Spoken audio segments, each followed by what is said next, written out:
Bonjour à tous, dans cette vidéo nous allons étudier les caractéristiques de ce signal rectangulaire. Donc nous allons déterminer sa fréquence, son rapport cyclique, sa valeur moyenne et sa valeur efficace.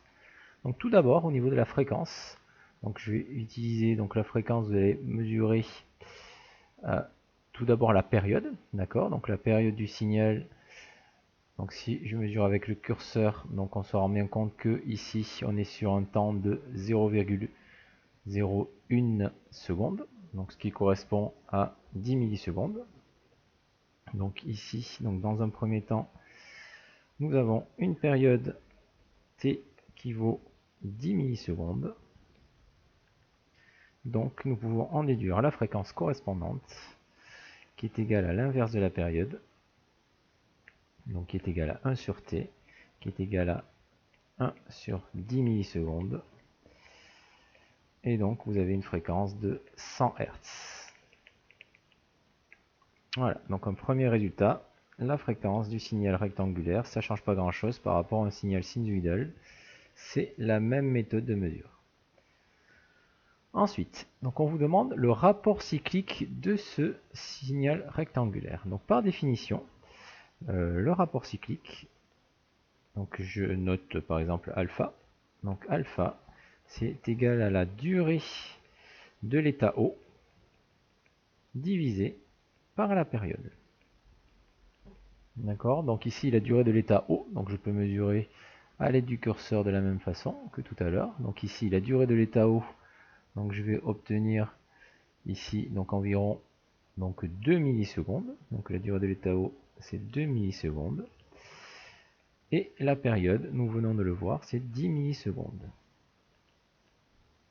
Voilà, donc ça nous fait un rapport cyclique qui vaut 0,2.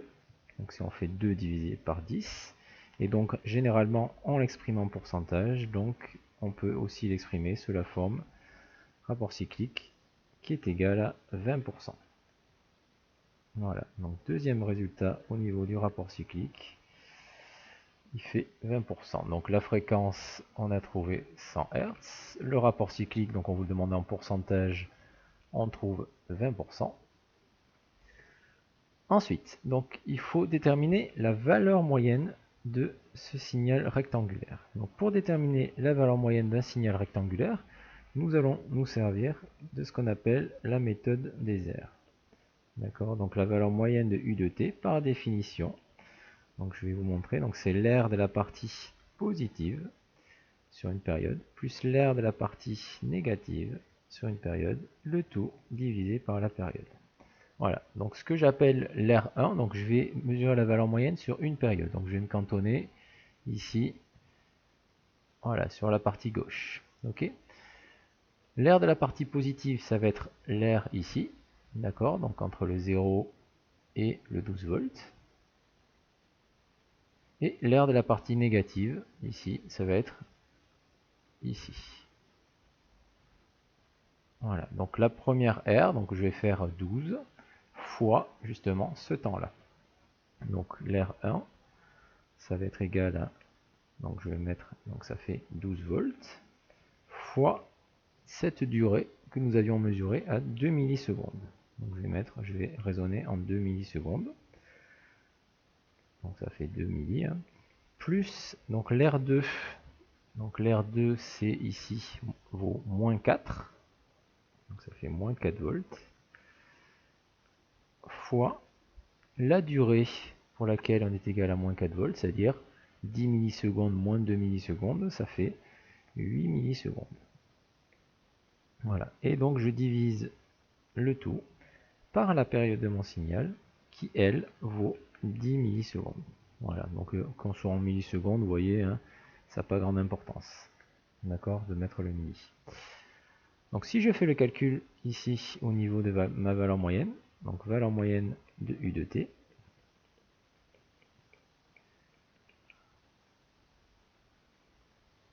donc je vais avoir 12 fois 2 moins 4 fois 8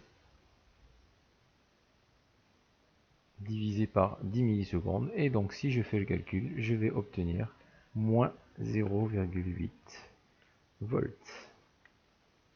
Voilà la valeur moyenne ici de mon signal rectangulaire.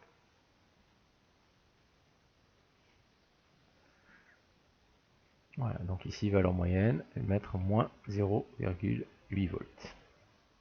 Ensuite, donc là c'est encore un petit peu plus délicat, on va essayer de déterminer la valeur efficace du signal U de t. Donc là le signal n'est pas sinusoïdal, d'accord, donc on est en régime non sinusoïdal.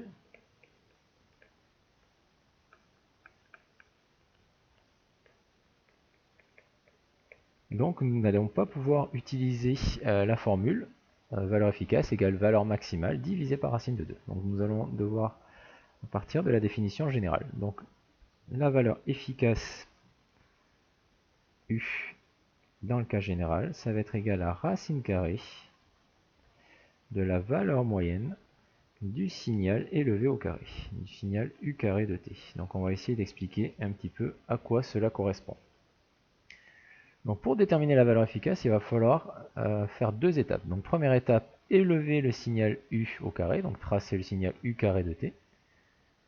Ensuite, effectuer la valeur moyenne de ce signal U carré de t, donc à l'aide de la même formule que ce que nous avions vu précédemment. Et troisième étape, faire la racine carrée du résultat. Donc première étape de calcul, donc on va essayer de tracer le signal U carré de t. Donc je vais le tracer rapidement ici. Donc U carré de t.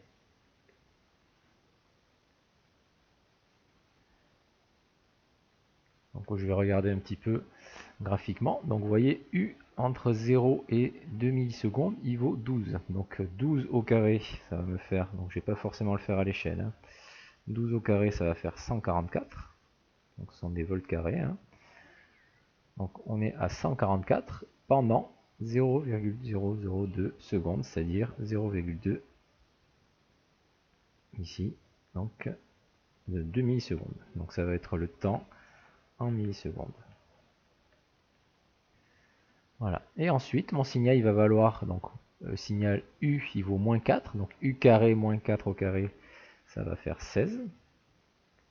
Je vais être à 16 volts carrés, jusqu'à,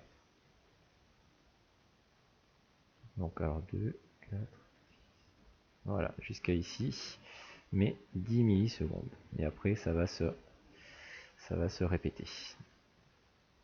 Donc là, mon signal, si je dois le tracer, je vais être à 144 volts carrés ici jusqu'à 2 millisecondes. Et après, donc à 16 volts carrés jusqu'à 10 millisecondes. Et après, donc c'est un signal qui va être périodique et donc il va se répéter comme ceci. Voilà, donc ça c'est mon signal U carré de t. Donc ça c'est la première étape, j'ai tracé ici U carré en fonction du temps. Ensuite, donc deuxième étape, je vais essayer de calculer la valeur moyenne justement de ce signal. Donc la valeur moyenne de U carré de t, d'après la méthode des R, donc je vais faire pareil, R1 plus R2 divisé par la période. Donc l'R1,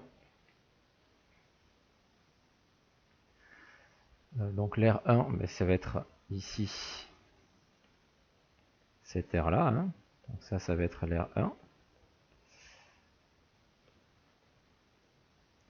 Donc l'R1, je vais avoir 144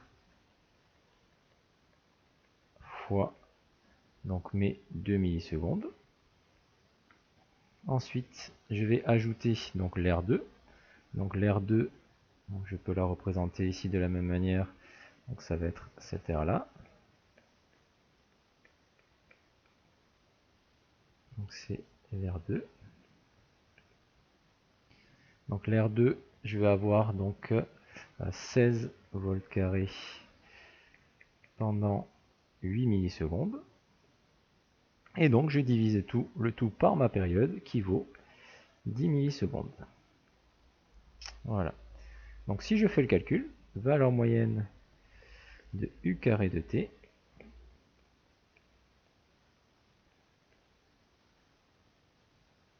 donc je vais faire le calcul. Alors 144 fois 2 plus 16 fois 8, donc ça fait 416, donc divisé par 10, ça va faire 41,6.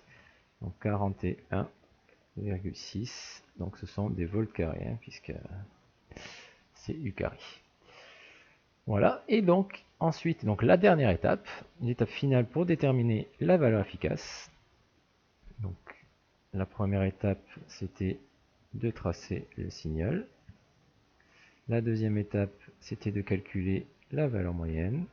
Et donc la troisième étape, je vais pouvoir en déduire la valeur efficace, puisque la valeur efficace, par définition, ça va être la racine carrée de la valeur moyenne de U carré de T.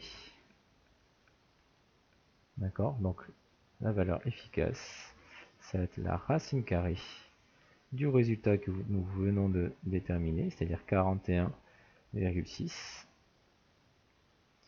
Et donc nous avons une valeur efficace grand U qui va être égale à 6,45 volts. Voilà. Donc au niveau du logiciel, je vais rentrer ces résultats. Donc ici, nous avions moins 0,8 et ici, la valeur efficace qui vaut 6,45 volts. Voilà, donc pour ce programme, donc il y avait une petite erreur, donc moins 0,8, donc c'est juste une erreur d'affichage, donc c'est pas bien grave. Donc au niveau de la correction, on a bien moins 0,8. Voilà pour cette vidéo. Merci à tous de m'avoir écouté et donc à très bientôt.